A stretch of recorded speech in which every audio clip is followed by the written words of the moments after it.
बड़बड़ाती जिठानी।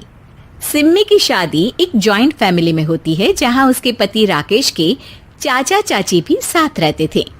उनकी बहू मेघा सिम्मी की जिठानी लगती थी। अरे मेघा, राकेश आ गया है, उसका खाना लगा दे बेटा। हाँ माँ, बस वो चेंज कर ले, मैं खाना लगा दूंगी। सबके कमरे में जाने के बाद सिम्मी और राकेश साथ खाना खाते हैं, जिसे देखकर मेघा को जलन होने लगती है। अरे सिम्मी, हमारे घर में पति के साथ खाना खाने का रिवाज नहीं है, तुम्हें राकेश ने बताया नहीं क्या? सिम्मी मुस्कुराकर वहां से चली जाती है कि मेघा सिम्मी की सास के पास जाती है। अरे चाची जी, राकेश भैया तो सीधे हैं, कछु नहीं बोलते, कछु नहीं समझते, लेकिन आप तो सयानी है ना। अब देखिए, साथ बैठकर खाती है भैया के, कुछ झूठा मीठा उसका भैया के पेट में चला जाए तो सिम्मी को तो पाप लगेगा ना, पाप। सिम्मी मेघा की बात सुन लेती है लेकिन कुछ नहीं बोलती। अगले दिन, सिम्मी, मैं मुंबई जा रहा हूँ, तुमको चलना है तो साथ चलो। मेघा राकेश की बात सुनती है और सीधे सिम्मी की सास के पास जाती है। अरे चाची, अरे चाची। अरे मेघा, क्या हो गया? बहुत परेशान लग रही है, सब ठीक तो है ना? अरे नहीं ना चाची, कैसा ठीक है? राकेश भैया मुंबई जा रहे हैं, आप तो जानती हैं कितने सीधे हैं, इतनी दूर जा रहे हैं, कहीं कुछ हो न जाए। अरे नहीं नहीं, मैं नहीं जाने दूंगी उसे। अरे सिम्मी, पता चला है कि राकेश मुंबई जा रहा है। ना बेटा ना, वो नहीं जा सकता। अरे माँ, उन्हें ऑफिस के काम से जाना था, लेकिन आपको तो पता है ना, उन्हीं दिनों मेरे मायके में शादी है, तो वो अपनी जगह किसी और को भेज रहे हैं। अच्छा अच्छा, तो फिर ठीक है। सिम्मी समझ जाती है कि मेघा ने सास के कान भरे हैं। वो सास से कहती है, माँ जी, लेकिन हम दोनों कुछ दिनों के लिए मसूरी जा रहे हैं।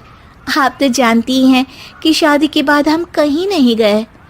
अच्छा अच्छा, ठीक है, जाओ घुमाओ। सास वहां से चली जाती है। सिम्मी अपने कमरे में कपड़े पैक कर रही होती है कि तभी मेघा आ जाती है। अरे गर्मी में सर्दी के कपड़े काहे पैक कर रही हो? सिम्मी को मेघा पर नाराजगी तो होती है, लेकिन फिर भी वो कुछ नहीं बोलती। दरअसल मैं और राकेश हनीमून के लिए मसूरी जा रहे हैं ना। का हनीमून?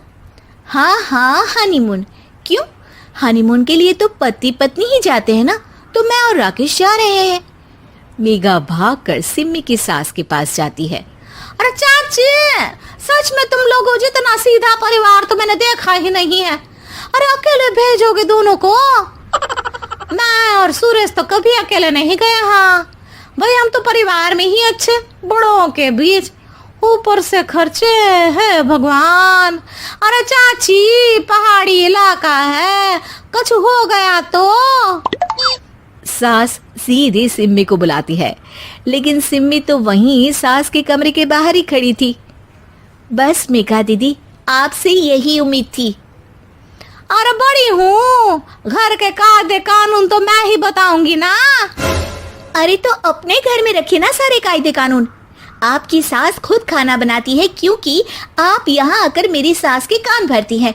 आपका पति हमेशा खुद खाना लेकर खाते हैं, क्योंकि आप मेरे घर में ये देखने के लिए बैठी रहती हैं कि मैंने और राकेश ने साथ खाना खाया तो खाया कैसे।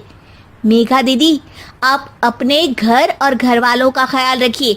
मेरे घर में ज्यादा घुसने की जरूरत नहीं है, और हाँ, मैं अपने सास और पति को संभाल लूंगी। मेघा चिल्लाती हुई वहां से चली जाती है, जिसकी आवाज सुनकर राकेश वहां आ जाता है।